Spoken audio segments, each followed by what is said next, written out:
Over the years, critical violations at food stands at Royals and Chiefs games have increased, but we discovered no one has filed a formal complaint in years. As 41 Action News anchor Patrick Fazio shows us, that includes the Aramark employee who blew the whistle last fall.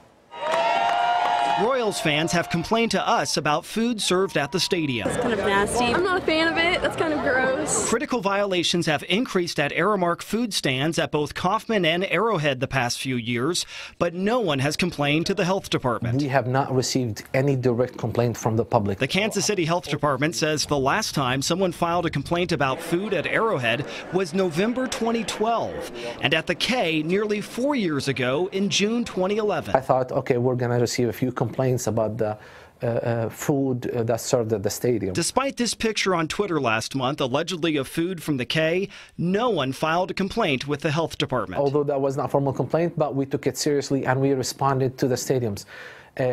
We have not seen any moldy hot dog buns. The health department also investigated after an Aramark employee went public with these pictures of concession stands at the K after the World Series. I didn't want to come to the media.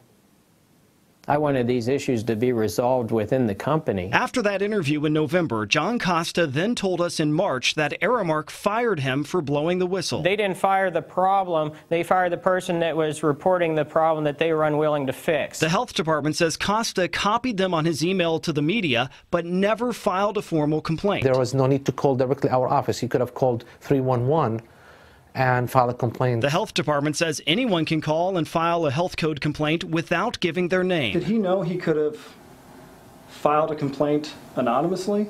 Absolutely. That's because Costa used to work for the health department before he joined Aramark. We worked very closely with that employee. I mean, he was in our office very often to process paperwork for Aramark. Costa never filed a complaint with the health department, even though he knew about problems with Aramark as far back as 2012, according to his wrongful termination complaint with OSHA. We left several messages for Costa and even stopped by to try to ask him why he never filed an anonymous complaint and why he waited until after the World Series to blow the whistle. The way he decided to approach that whole issue, it was his decision. Patrick Fazio, 41 Action News. The health department says its random inspections are just snapshots, so it welcomes complaints from the public. Within the past 2 business days, investigators say that they'll look into those complaints about food safety concerns, just not food quality issues like soggy or burnt food.